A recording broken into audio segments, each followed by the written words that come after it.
En juin 1991, dans une villa luxueuse sur les hauteurs de Cannes, Meurtre de Ghislaine Marchal. Ghislaine Marchal. Ghislaine Marchal est retrouvée morte, sauvagement poignardée. Sur le mur de la cave, un message écrit avec son propre sang « Omar m'a tué ». 2 mots, une faute d'orthographe et la France entière bascule. Était-ce vraiment Ghislaine, avant de mourir, qui a laissé cette inscription? Était-elle vraiment en état de le faire? Il y a 100 ans, on condamnait un jeune officier qui avait le tort d'être juif. Aujourd'hui, on condamne un jardinier parce qu'il a le tort d'être maghrébin. Salut, moi c'est Jam et aujourd'hui on plonge au cœur de l'une des affaires les plus troublantes de France, l'affaire Ghislaine Marchal, plus connue sous le nom de Omar m'a tué. À quelques minutes de Cannes, au cœur des collines de Mouguin, se dresse une villa que les habitants du coin connaissent bien. Une grande bâtisse blanche, entourée de pins, de murets en pierre et de rosiers entretenus avec soin. Derrière ces murs, baignés de soleil, rien ne laisse imaginer qu'un drame s'y prépare. Elle appartient à Ghislaine Marchal, une femme de 65 ans, veuve depuis plusieurs années du riche industriel Jean Marchal. Elle mène une vie paisible entre ses amis, ses lectures et ses soirées mondaines de la Côte d'Azur. Ghislaine est décrite comme une femme élégante, cultivée, généreuse, mais aussi très indépendante. Elle vit seule dans sa villa, mais elle n'est jamais totalement isolée. Une femme de ménage vient quotidiennement et pour entretenir le vaste jardin, elle emploie un homme discret et efficace, Omar Haddad. Âgé de 29 ans, d'origine marocaine, il est connu dans le quartier pour son sérieux. Il ne parle pas très bien le français, mais travaille sans compter ses heures, souvent même le dimanche. Pour Ghislaine Marchal, il est un employé loyal. Pour les voisins, un homme poli et travailleur. Sous le soleil de Mouguin, tout semble figé dans la tranquillité. Pourtant, derrière ces murs, le compte à rebours a déjà commencé.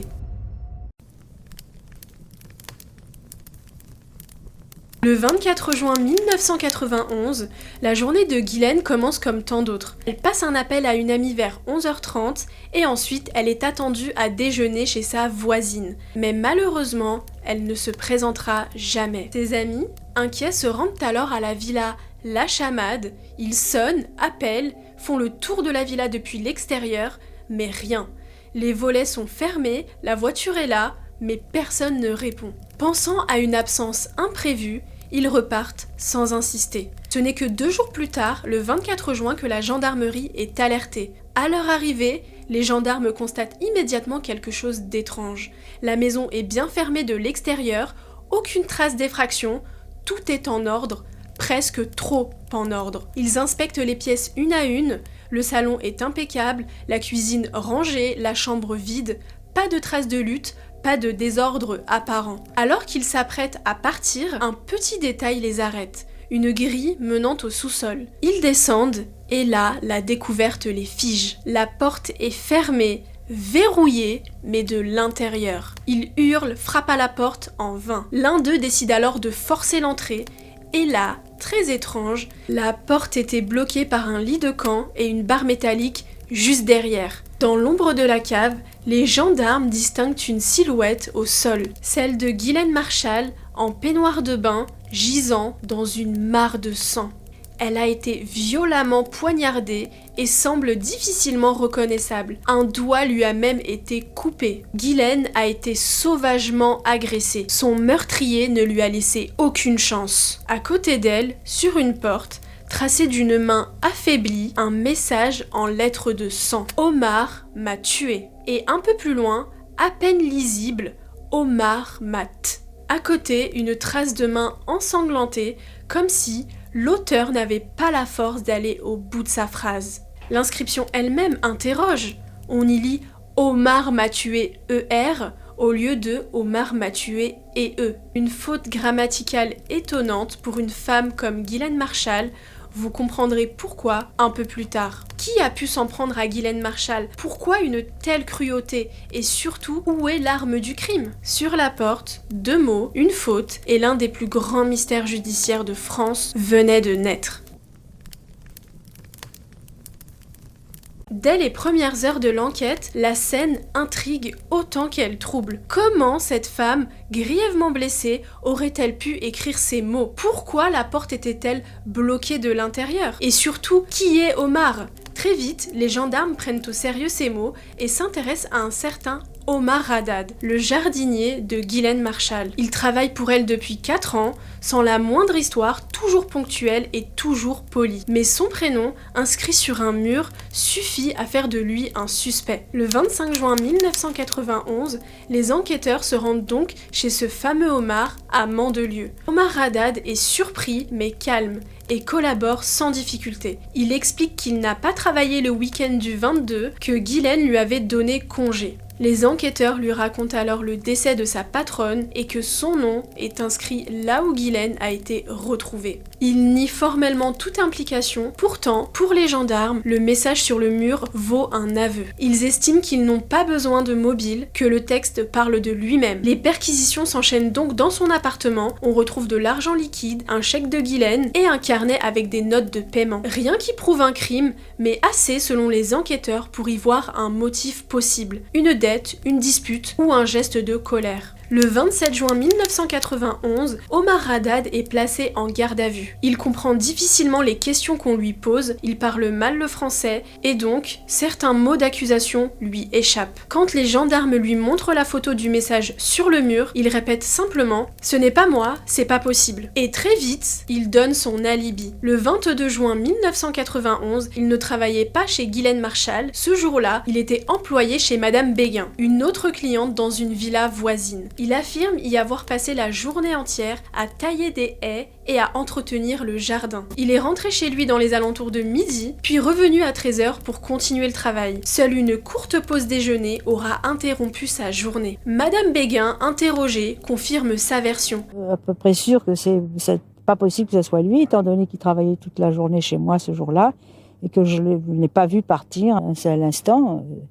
Je n'étais pas derrière lui tout le temps, mais et que c'était un grand travailleur et un garçon honnête, gentil, doux et surtout travailleur qui vivait pour sa petite famille et voilà. Mais pour les enquêteurs, cela ne suffit pas. Selon eux, Omar aurait eu le temps de se rendre à la villa de Madame Marchal, de la tuer et de rentrer comme si de rien n'était. Une hypothèse fragile, oui, mais suffisante pour que les soupçons persistent. Le 27 juin 1991, après 3 jours de garde à vue, Omar Haddad est mis en examen pour homicide volontaire et ensuite placé en détention provisoire à la maison d'arrêt de Grasse. Pour lui, c'est l'incompréhension totale. Il ne comprend ni le vocabulaire judiciaire ni l'ampleur de ce qui lui arrive. Dans sa cellule, il répète la même phrase encore et encore « Ce n'est pas moi ». Les mois passent et il apprend qu'il risque la réclusion à perpétuité. Il n'a toujours pas revu sa femme ni ses enfants. Convaincu qu'il est victime d'une erreur, Omar finit par perdre espoir. Le 18 novembre 1991, après près de 5 mois de détention, il entame une grève de la faim. Pour lui, c'est une façon de crier son innocence. C'est le seul moyen de se faire entendre dans un monde qu'il ne comprend pas. Il refusera de s'alimenter pendant plusieurs semaines jusqu'à ce que son état devienne critique. Le 12 décembre 1991, il est transféré et hospitalisé à Fresnes, près de Paris. Les médecins s'inquiètent. Omar est affaibli, amaigri et déshydraté. Il recommencera à s'alimenter le 23 décembre, à la veille de Noël, après l'intervention de son avocat et de sa famille. Mais à ce moment-là, son moral est brisé. Et malgré son état, la justice décide de prolonger sa détention. Le 16 juin 1992, un nouveau mandat de dépôt est signé pour 1 an supplémentaire. Il sera finalement transféré à la prison de Nice en mars 1993, où il attendra son procès, enfermé depuis près de 3 ans. De l'autre côté, l'opinion publique se déchire. D'un côté, ceux qui croient à la preuve écrite, laissée par la victime, de l'autre, ceux qui pensent à une erreur, à un piège ou à une manipulation. Et c'est dans ce climat tendu que s'ouvre quelques mois plus tard l'un des procès les plus médiatisés des années 90.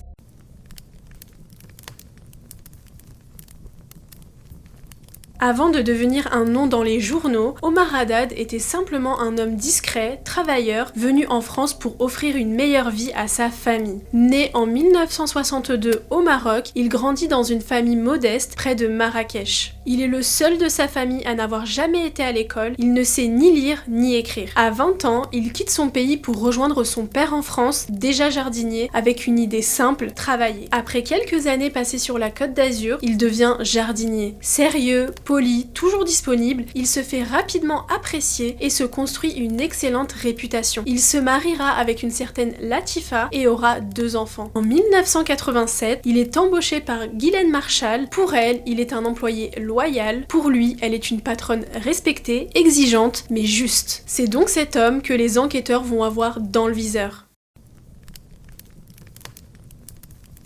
Durant l'enquête, quelque chose dérange les proches de Ghislaine Marchal et très vite, les médias s'en emparent. Sur le mur de la cave, souvenez-vous, 2 phrases écrites en lettres de sang: Omar m'a tué, ER. Mais Madame Marchal était une femme cultivée, élégante et méthodique. Elle adorait les mots croisés et écrivait parfaitement le français. Alors, une faute aussi évidente que m'a tué, ER au lieu de EE, pour beaucoup, c'est incompréhensible. Était-elle encore en état d'écrire? Avait-elle seulement la force pour tracer ses lettres après avoir été poignardée? Ou alors ces mots ont-ils été écrits par une autre main? L'avocat d'Omar Haddad, maître Jacques Vergès, en fait le pilier de sa défense. Pour lui, rien ne prouve qu'il s'agisse bien de l'écriture de Ghislaine Marchal. Les analyses graphologiques sont contradictoires, les relevés de sang imprécis et aucun témoin n'a vu Omar rôder près de la chamade ce jour-là. D'après la défense, le dossier repose sur une seule phrase et un immense malentendu. Omar Haddad ne sait pas lire, ne sait pas écrire et comprend à peine le français. Il ignore ce qu'on lui reproche exactement et il répétera souvent « Je ne sais pas écrire, je ne comprends pas ». Et pendant que les journaux titrent en gros « Le jardinier meurtrier », les doutes s'accumulent. Pourtant, malgré ces incohérences, le juge d'instruction maintient la mise en accusation. Pour lui, les mots sur le mur suffisent. Dans cette affaire, les certitudes se fissurent, les preuves vacillent et le doute, lui, s'installe pour très longtemps.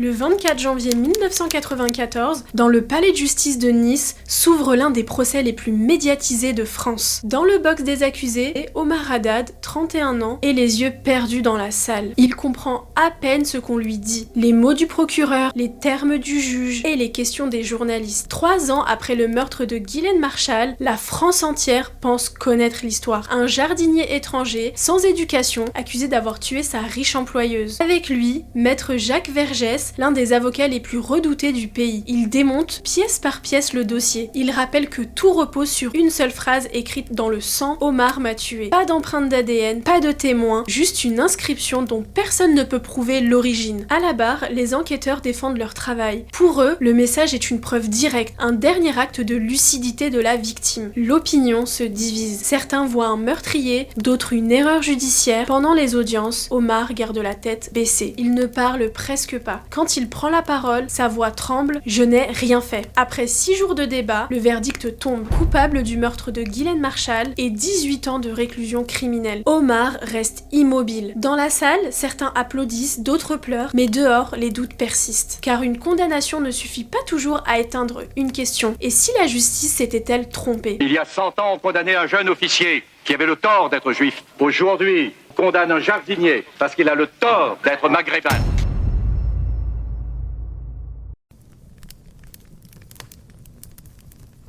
Le 2 février 1994, Omar Haddad est condamné à 18 ans de réclusion criminelle. Il est incarcéré à la prison de Grasse et pour beaucoup, l'affaire semble close. Mais dehors, le doute grandit. Des journalistes, des écrivains, des avocats commencent à réexaminer le dossier. Parmi eux, Jean-Marie Rouard de l'Académie française publie un livre, Omar, la construction d'un coupable. Il y dénonce un procès biaisé, un système judiciaire aveuglé par les apparences. Peu à peu, l'opinion publique se mobilise. Des pétitions circulent, des émissions de télévision relancent le débat, et en 1996, 2 ans après la condamnation, l'affaire devient politique, et le mouvement prend tellement d'ampleur que le roi du Maroc, Hassan II, s'en mêle. En visite en France pour rencontrer le président de l'époque, Jacques Chirac, Hassan II, roi du Maroc, demande la libération d'Omar Haddad. En échange, il promet de libérer des Français emprisonnés dans son pays. Jacques Chirac décide alors d'accorder une grâce partielle. Cela ne blanchit pas Omar, cela ne l'innocente pas. Aux yeux de la justice, il est toujours coupable, mais la grâce réduit sa peine de 4 ans et permet à son avocat d'avoir sa libération conditionnelle en septembre 1998. Omar sort de prison, libre mais marqué. En 7 ans, il aura tout perdu. Son travail, sa réputation et une partie de sa vie. Et désormais, un seul combat lui reste, le plus difficile de tous, prouver son innocence.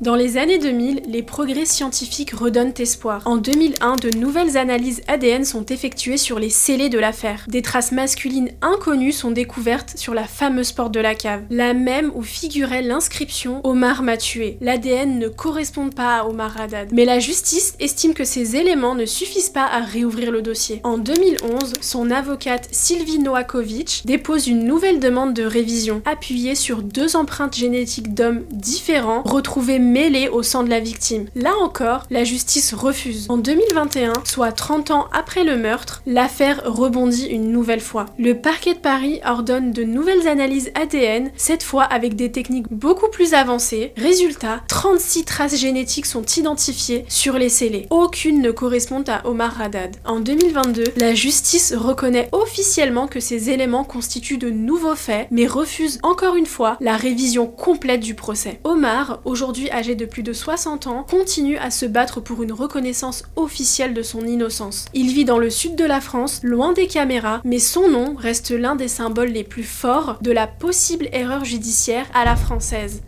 L'affaire Ghislaine Marchal, c'est plus qu'un dossier judiciaire. C'est le symbole de ce que la justice peut avoir de plus fragile, la certitude. Et parfois, entre la vérité et la faute, il ne reste qu'une phrase mal écrite. Merci d'avoir regardé cette vidéo jusqu'au bout. N'hésitez pas à liker, commenter et à vous abonner, ça me ferait vraiment plaisir. Prenez soin de vous et on se dit au prochain épisode.